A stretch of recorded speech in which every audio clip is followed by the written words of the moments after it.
Baron Trump's Marvelous Underground Journey Chapter 8. Good morning as long as it lasts. Plain talk from Master Cold Soul. Wonders of Goggle Land. We enter the city of the Micamenkes. Brief description of our approach to the royal palace. Queen Galaxa and her crystal throne.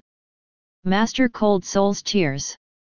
I don't think the darkness lasted over 3 hours, perhaps it was longer, but Master Cold Soul was obliged to shake me gently ere he could rouse me. Now, little Baron, said he, after he had wished me a good morning with the usual as long as it lasts tact to it, if thou art quite willing, I'll conduct thee to the court of our gracious mistress, Queen Galaxa.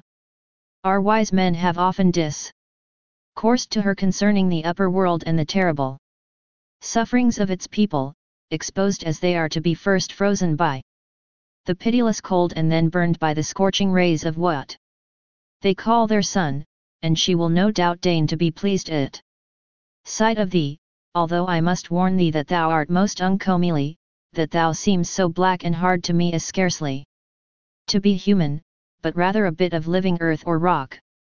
I greatly fear me that thou wilt make our people extremely vain by comparison.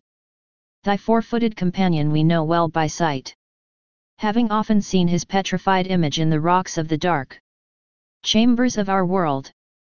Master Cold Soul, said I, as we walked along, when thou gettest to know me better thou wilt find me more comely, and although I shall not be able to show thee my heart, I hope to be able to prove to thee and thine that I have such a thing.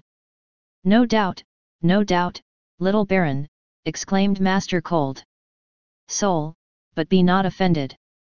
It is not more pleasant for me to tell thee these disagreeable things than it is for thee to hear them, but I am paid to do it and I must earn my wage. Vanity grows apace in our world, and I prick its bubbles whenever I see them. To my great wonder I now discovered that the world of the Micamenkes had its lakes and rivers like our own, only of course they were smaller and mirror-faced, being never visited by the faintest zephyr. To my question as to whether they were peopled with living things, Master Cold Soul informed me that they literally swarmed with the most delicious fish, both ill scales and shells. But think not, little Baron, he added, that we of Goggle Land have no other food than such as we draw from the water. For in our gardens grow many kinds of delicate vegetables, springing up in a single night almost as light as foam and just as white. But we are small eaters, little Baron, and rarely find it necessary to put to death a large shellfish. We merely lay hold of his great claw, which he obligingly drops into our hand, and forthwith sets about growing another. But tell me, I pray thee, Master Cold Soul, said I, where ye find the silk to weave such soft and beautiful stuff as that thy garment is fashioned from? In this underworld of ours, little Baron, replied Master Cold Soul, there are many vast recesses not reached by the river of light, and in these dark chambers flit about huge night moths, like restless spirits forever on the wing, but of course they are not, for we find their eggs glued against the rocky sides of these caverns and collect them carefully. The worms that are hatched from them spin huge cocoons so large that one may not be hidden in my hand, and these unwound give unto our looms all the thread they need. And the beautiful of wood, I continued, which I see about me carved and fashioned into so many articles, whence comes it? From the quarries, answered Master Cold Soul. Quarries? I repeated wonderingly. Why, yes, little Baron, said he, for we have quarries of wood as no doubt thou hast quarries of stone. Our wise men tell us that thousands and thousands of years ago vast forests grown in your world were in the upheavals and fallings in of the earth's crust thrust down into ours, the gigantic trunks wedged closely together, and standing bolt upright just as they grew. At least, so we find them when we have dug away the hiding clay that has shut them in these many ages. But see, little baron, we are now entering the city. Yonder is the royal palace, wilt walk with me thither? Ah, dear friends, would that I could make you see this beautiful city of the underworld just as it showed itself to me then, spread out so gloriously beneath the glittering domes and vaulted corridors, from which poured down upon the exquisitely carved and polished entrances to the living chambers of this happy folk, a flood of white light apparently more dazzling than our noonday sun. It was a sight so strangely beautiful that many times I paused to gaze upon it.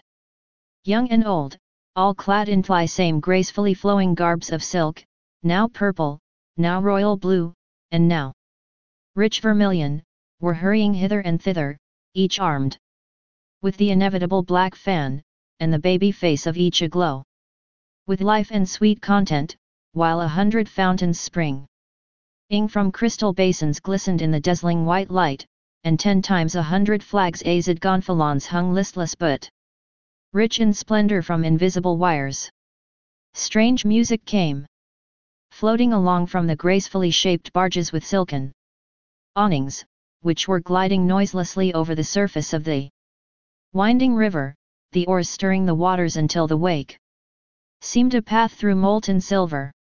As Bulger and I followed Master Cold Soul along the streets of polished marble, it was not long before a crowd of Menkies was at our heels, whispering all sorts of uncomplimentary things about us, mingled with not a few fits of suppressed laughter. The court depressor reproved them sternly. "Cease your ill-timed mirth," said he, "and go about your business. Must I pause and tell you a gruesome tale to check your foolish gaiety? Know ye not that all tin's silly mirth doth quicken your hearts and make them run down just so much sooner?"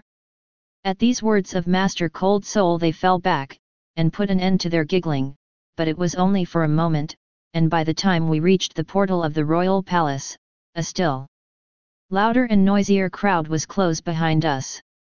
Master Cold Soul suddenly halted, and drawing forth a huge pocket handkerchief, began to weep furiously. It was not without its effect, and from that moment I could see that the Mikamenkis were inclined to take a more serious view of my arrival in their city, although it was only Cold Soul's presence that kept them from bursting out into fits of violent laughter. Above the portals of the Queen's palace there were large openings hewn in the rock for the purpose of admitting light into the royal apartments, but these windows, if they may be called such, were hung with silken curtains of delicate colors, so that the light which entered the throne room was tempered and softened. The room itself was likewise hung with silken stuffs, which gave it a look of oriental splendor, but never in my travels among strange peoples of faraway lands had my eyes ever rested upon any work of art that equaled the crystal throne upon which sat Galaxa, queen of the Mikamenkis. In the upper world most diligent search had never been able to unearth a piece of rock crystal more than about 3 feet in diameter, but here in Queen Galaxa's throne 4 glorious columns at least 15 feet in height, and at their base 3 feet in diameter, shot up in matchless splendor. Their lower parts shut in spangles of gold that glittered with ever-varying hues as a different light fell upon them. The cross pieces and pieces making up the back and arms had been chosen on account of the exquisitely beautiful hair and needle-shaped crystals of other metals which they enclosed. A silken baldachin of rare beauty covered in the throne, and from its edges dropped heavy cords and tassels of rich color and the perfection of human handicraft as to fineness and finish. At the foot of the throne sat the young Princess Krystalina. And standing behind her, and engaged in combing her long silken tresses, was her favorite waiting maid, Damsel Glowstone, while around and about, in files and group-wise, stood lords and ladies, courtiers and councillors, by the dozen. As Master Cold Soul advanced to salute the Queen, a throng of the idlers who had followed at our heels crowded into the anteroom with loud outbursts of laughter. The court presser was greatly incensed, and turning upon the throng he began weeping again with wonderful energy, but I noticed that it was nothing but sound, not a tear fell to obscure the crystal clearness of his eyes. Then he began chanting a sort of song. which was intended to have a depressing influence on the wild mirth of the Micamenkes. I can only recollect one verse of this solemn chant of the court depressor. It ran as follows. Weep, Micamenkes, weep, oh weep. For the eyeless man in the city of light, for the mouthless man in plenty's bowers. For the earless man in music's realm. For the noseless man in the kingdom of flowers, weep, Micamenkes, weep, oh weep. But they only laughed the louder, crying out, Nay, Master Cold Soul, we will not weep for them thyself. At last Queen Galaxa raised the slender golden wand, tipped with a diamond point, that lay within her hand, and instantly a hush came upon the whole place, while every eye was riveted upon Bulger and me.